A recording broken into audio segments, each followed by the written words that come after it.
Wakizungumza kwa nyakati tofauti huko kijiji cha Mkote Gando pamoja na Chamboni Micheweni mara baada ya kukabidhi msaada huo, mwenyekiti msaidizi wa mtandao wa wanawake jeshi la polisi mkoa wa Kaskazini Pemba Ridhick Eid Ramadhan pamoja na mtendaji wa dawati la kijinsia la wanawake na watoto polisi wilaya Wete Sergeant Fatuma Mbarku Ali wamesema msaada huo ambao wameutoa ni kuonesha upendo kwa watu wenye mahitaji maalum. Aidha, wamesema utoaji wa msaada huo utakuwa ni endelevu pindi watakapobaini watu wenye mahitaji maalum. Wito wangu nitoe kwa jamii, tuwe tunawasaidia wazee wetu ambao wana mahitaji maalum ili waweze kujikimu katika maisha yao ya kila siku. Tukiwa kama TPF-NET mkoa wa Kaskazini Pemba, kwa majeshi mengine kama watawiwa na kitu ambacho tumekifanya, wanakaribishwa sana kujumuika kuwasaidia watu ambao wana mahitaji maalum, kwa sababu haya makundi yamegawika katika sehemu tofauti. Kuna watu ambao hawajiwezi, kuna watu ambao wanaishi katika mazingira magumu, kuna watu wengine ambao wana uhitaji maalum, mfano walemavu.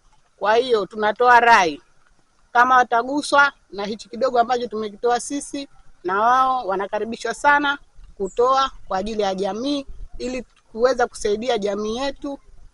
Ni endelevu, sio kwanza mara ya kwanza hii, yani ni endelevu kwa miaka yote ambapo tutapata watu ambao wenye mahitaji maalum. Mwakani pengine leo tumetoa kwa mahitaji maalum ya huyu mama yatima na watoto wake, pengine mwakani tutatoa kwa watoto njiti, walemavu, wagonjwa wa akili wenye mahitaji maalum, wazee.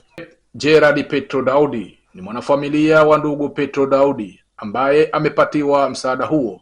Akizungumza kwa niaba ya mzee Petro, ameushukuru mtandao wa wanawake wa jeshi la polisi kwa kuwapatia msaada huo, huku Saada Haji Makame, mkazi wa Chamboni Micheweni anaishi na watoto yatima, ameiomba jamii kujitokeza kusaidia watu wenye mahitaji maalum. Nawashukuru sana kwa kuniletea vitu vya watoto wangu mayatima, kwa kunisaidia. Asanteni sana. Wito wangu, naomba kuja kunisaidia jamii kama hivi mnavyokuja nisaidia. Asanteni.